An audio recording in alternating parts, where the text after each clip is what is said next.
from my channel Navid in Motion. So কল্পনা করেন আপনি একটা বিশাল পুরনো একটা লাইব্রেরিতে গেলেন যেখানে কি পৃথিবীর সব বিষয়ের কোটি কোটি বই আলমারিতে সাজানো আছে, এতটুকু মাথায় ঢোকান, ওকে? এবং ওই লাইব্রেরি কাউন্টারে একজন লেটসে খুবই ওল্ড একজন লাইব্রেরিয়ান বসে আছেন, যিনি প্রায় 30 বছর ধরে দিন রাত চশমা দিয়ে, তার চশমা পাওয়ার অনেক বেশি, চশমা দিয়ে লাইব্রেরি কি প্রতিটা বই লাইনের পর লাইন সে কিন্তু পড়ছে এবং মুখস্থ করছে। I mean not intentionally, but পড়তে পড়তে হয় না, মুখস্থ হয়ে যায়। এখন আপনি তার সামনে গিয়ে যদি জিজ্ঞেস করেন, আচ্ছা বলেন তো বার্লিনের ওয়েদার কেমন, আর বাংলাদেশে মানুষ কেন চা খেতে এত ভালোবাসে, দুইটা জিনিস না? এই লাইব্রেরিয়ান কী করবে চিন্তা করেন।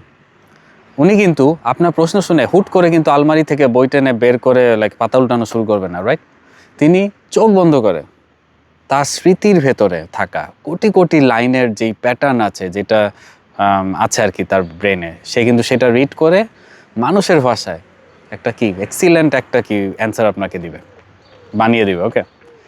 সো সে কিন্তু কোনো সায়েন্টিফিক কোনো ইনফরমেশন ইনভেন্ট করছে না, সে জাস্ট কি তার ব্রেইনের ভেতরে জমে থাকা ইনফরমেশনে যেই প্যাটার্ন আছে সেটা ম্যাচ করেই শব্দের পর শব্দ সে কিন্তু সাজিয়ে ফেলছে, রাইট?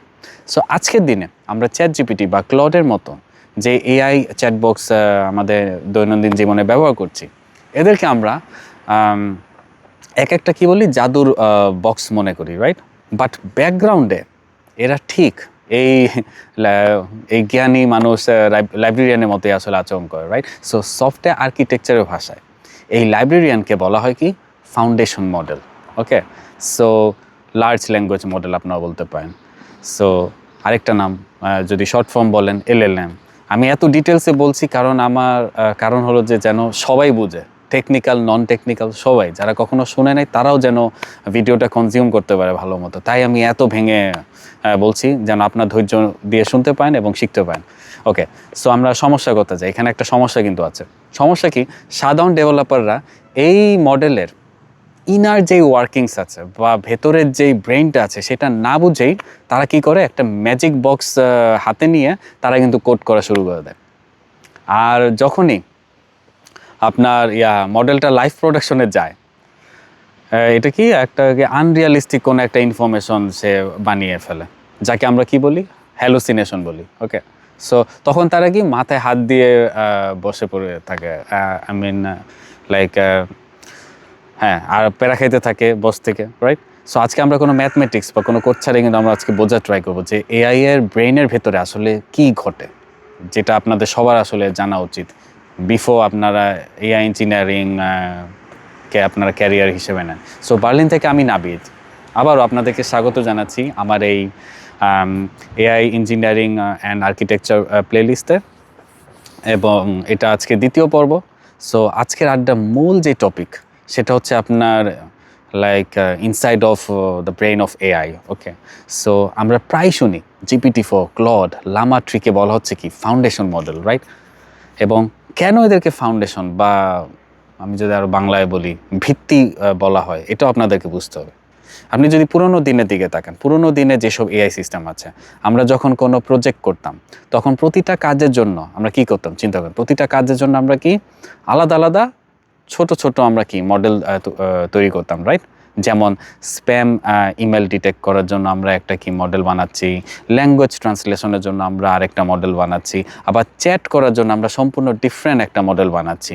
সো ফাউন্ডেশন মডেল এসে যেটা করে যে এই পুরা ট্র্যাডিশনাল সিস্টেমকে সে কিন্তু পুরাপুরি বদলে দিয়েছে, রাইট? সো এন্টারপ্রাইজ লেভেলের বড় বড় কোম্পানিগুলো ইন্টারনেট থেকে কি আপনার ট্রিলিয়ন পরিমাণের টেক্সট, ইমেজ, কোড তারা কি করে এক জায়গায় জড়ো করে একটা বিশাল ইনর্মাস জেনারেলাইজড মডেল ট্রেন করে, এবং একেই আমরা বলি কি ফাউন্ডেশন মডেল, ওকে? সো এই মডেলটার কাজ শুধু একটা স্পেসিফিক কাজ করা নয়, কিন্তু এর ভেতরে কি আপনার ভাষার যে ব্যাকরণ আছে, কোডিংয়ের যে লজিক আছে, দেন মানুষের যে সাইকোলজি আছে, সব কিছুর একটা বেসিক বা একটা ফাউন্ডেশন কিন্তু তৈরি হয়ে যায় এই মডেলগুলোর মধ্যে। সো এখন কোনো টেকনিক্যাল যেসব মানুষ আছে প্রায় কিন্তু একটা শব্দ তারা ভুল ব্যবহার করে, ওকে? তারা বলেন কি যে এআই অনেক ইন্টেলিজেন্ট, অনেক বুদ্ধিমান, ওকে, কিন্তু একজন এআই ইঞ্জিনিয়ার হিসেবে আপনাকে বুঝতে হবে যে এআই এর এই যে আপনার ইন্টেলিজেন্স আছে, এটা কিন্তু মানুষের মতো এত সচেতন ইন্টেলিজেন্স না, ওকে, এত কনসাস না। এটা মূলত আপনি যদি বলেন, আপনি যদি গভীরে পড়ে থাকেন, আপনি জানবেন এটা হলো just statistical text prediction engine বলতে পারেন।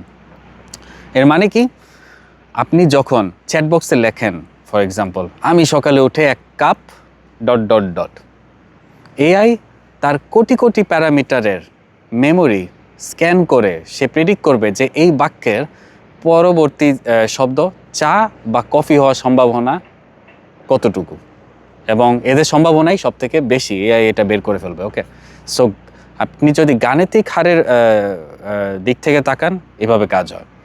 সে জাস্ট কি করে, প্রবাবিলিটি, যার প্রবাবিলিটি যায় না, ফর এক্সাম্পল বাংলা সম্ভাবনা, ওকে, সো তারা সম্ভাবনার উপর ভিত্তি করে, বেস করে তারা কি করে, শব্দের পর শব্দ সাজিয়ে একটা নিখুঁত একটা আপনার বাক্য তৈরি করে। ওকে, আশা করি এতটুকু পর্যন্ত আপনারা খুব ভালো মতো বুঝেছেন। যারা বুঝেন নাই, একটু পিছনে গিয়ে আবার আসেন এবং আবার জয়েন করেন। সো চলেন আমরা আরেকটু আড্ডার মাধ্যমে আমরা আরেকটু গভীরে যাওয়ার চেষ্টা করি। সো কম্পিউটার তো বাংলা বা ইংলিশ ভাষা এগুলো কিছুই বোঝে না, রাইট? সে বোঝে কি, জাস্ট 0 আর 1। তাহলে এআই কিভাবে আমাদের ভাষা পড়ে সে নিজের ব্রেনে সাজিয়ে রাখছে, এটাও কিন্তু আপনাদের একটু চিন্তা করা উচিত, রাইট? এখানে দুইটা কোর কনসেপ্ট কাজ করে।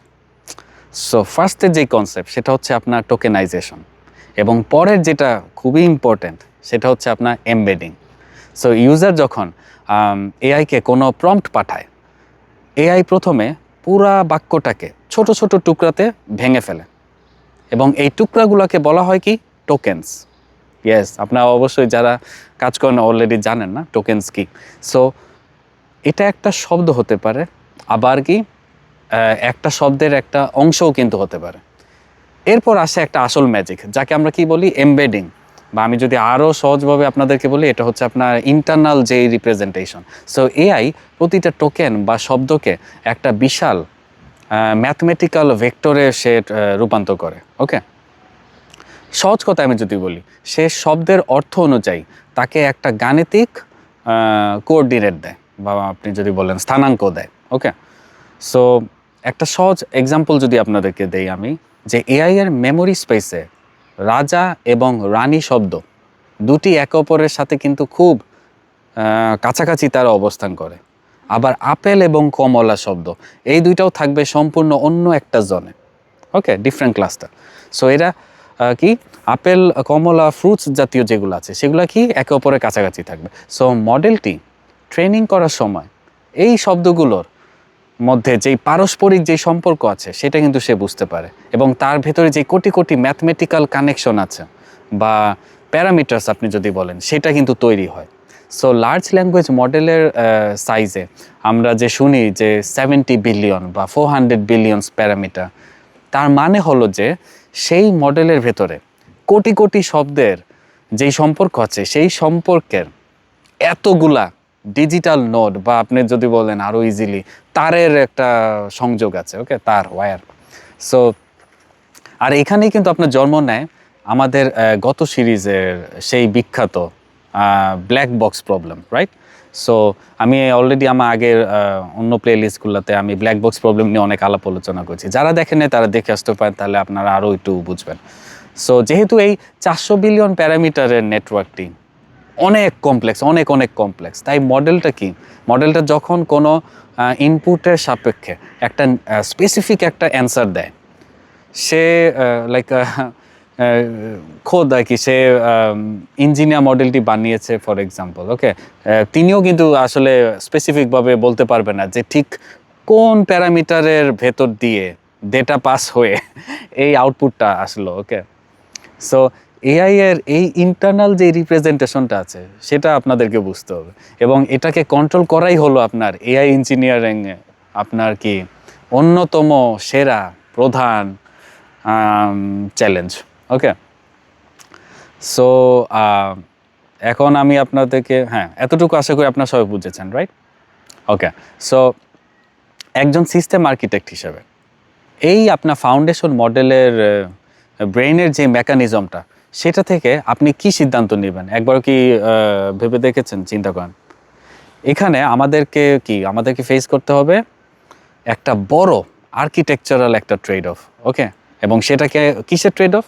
ট্রেড অফটা হলো যে আপনার মডেলের যেই মডেল সাইজ ভার্সেস আপনি বলতে পারেন ইনফ্রাস্ট্রাকচার ক্যাপাসিটি। সো মডেলের প্যারামিটার সংখ্যা যখন অনেক বেশি হবে, যেমন 400 বিলিয়ন্স, তখন মডেলের যেই রিজনিং বা এই যে কমপ্লেক্স লজিক বোঝার যেই ক্ষমতা, সেটা তত এক্সিলেন্ট হবে, ওকে? কিন্তু সমস্যা হলো এই বিশাল মডেলটি রান করানোর জন্য আপনার সার্ভারে কিন্তু হিউজ পরিমাণের জিপিইউ মেমোরি থাকা লাগবে, রাইট? সো যার ক্লাউড কস্ট বা এবং লেটেন্সি অনেক অনেক বেশি হবে। অন্যদিকে আপনি যদি একটা ছোট সাইজের মডেল নেন, যেমন 8 billion parameters Llama model let's say, সে হয়তো খুব ফাস্ট এবং খুব কম খরচে কিন্তু সে রান করতে পারবে, কিন্তু কমপ্লেক্স কোনো বিজনেস লজিক দিলে সে কিন্তু গুলিয়ে ফেলবে। অর্থাৎ আপনি যদি ভুলভাল তথ্য দেন বা হ্যালুসিনেশন জেনারেট করা শুরু করে, তাহলে কিন্তু প্রবলেম, রাইট? তাই গ্লোবাল আপনার টেক কোম্পানিগুলোতে যখন কোনো এআই প্রজেক্ট ডিজাইন করা হয়, তখন জাস্ট ব্লাইন্ডের মতো কি সবচেয়ে বড় মডেলের এপিআই কানেক্ট কিন্তু তারা করে না, ওকে? সো আপনাকে বুঝতে হবে যে আপনার বিজনেস ডোমেনের জন্য ঠিক কতটুকু মেমোরি এবং কত বিলিয়নের মডেল পারফেক্ট হবে। যদি যদি আপনার শুধু টেক্সট ক্লাসিফিকেশন বা ছোট একটা ডেটা ফিল্টারিংয়ের কাজ হয়, তাহলে তাহলে হবে কি, তবে আপনার বড় মডেল ব্যবহার করা মানে জাস্ট আপনার টাকা ওয়েস্ট অফ মানি। সো এই মডেলের ভেতরের স্ট্রাকচারাল যে লিমিটেশনগুলো আছে, সেটাকে আপনার মাথায় রেখেই আমাদের কি পুরা এআই সিস্টেমে আর্কিটেকচার কিন্তু প্ল্যান করতে হবে, ওকে? সো ফাউন্ডেশন মডেল, আমি যদি পরিশেষে বলি, কয় মিনিট? 12 মিনিট, ওকে? ফাউন্ডেশন মডেল কোনো কিন্তু ম্যাজিক না, এটা সম্পূর্ণ একটা কি ম্যাথমেটিক্যাল এবং স্ট্যাটিস্টিক্যাল একটা ইনফ্রাস্ট্রাকচার। সো এই ইনফ্রাস্ট্রাকচারের মেমোরি, টোকেন এবং প্যারামিটারের যেই লিমিটেশনগুলো আছে, যারা বোঝেন তারাই কেবল কিন্তু প্রোডাকশন গ্রেড আপনার অ্যাপ্লিকেশন কোনো রিস্ক ছাড়াই গ্লোবাল মার্কেটে তারা লঞ্চ করতে পারবেন এবং মারা কম খাবেন, ওকে? সো আপনি আপনাদের কাছে আমার যেই প্রশ্ন, আমি যেটা জানতে চাই যে আপনারা আপনাদের প্রজেক্টে যখন কোনো এআই মডেল চুজ করেন, তখন কি হয়? তখন কি আপনারা জাস্ট মডেলের নাম দেখেই আপনারা সিলেক্ট করে ফেলেন, নাকি তার প্যারামিটার সাইজ দেখেন, তার জিপিইউ রিকোয়ারমেন্ট আপনি হিসাব করেন, অ্যান্ড দেন আপনি ডিসিশন নেন, কোনটা? সো আপনারা এগুলো চাইলে আপনারা কমেন্টে আপনারা জানাতে পারেন। যারা টেকনিক্যাল অলরেডি কাজ করেছেন তারা অলরেডি জানেন। সো আমাদের এই মাস্টার ক্লাসে নেক্সট পর্বে আমি আরেকটা ইন্টারেস্টিং একটা টপিক নিয়ে আলাপ করব। সো সেই টপিকে যুক্ত হওয়ার জন্য অবশ্যই আপনারা আমার ভিডিওটিতে লাইক দেন, কমেন্টে আপনাদের অভিমত আবারও জানাতে পারেন এবং সাবস্ক্রাইব করেন। এবং হ্যাঁ, নাবিদ ইন মোশনের সাথে থাকেন, শিখতে থাকেন। আসেন আমরা একসাথে শিখি এবং একসাথে আমরা একটা ভালো একটা মেশিন লার্নিং ইকোসিস্টেম আমরা বাংলাদেশে তৈরি করি, ওকে? সো এই বলে আজকে ভিডিও আমি থেকে বিদায় নিচ্ছি। দেখা হবে নেক্সট একটা এপিসোডে। Bye bye.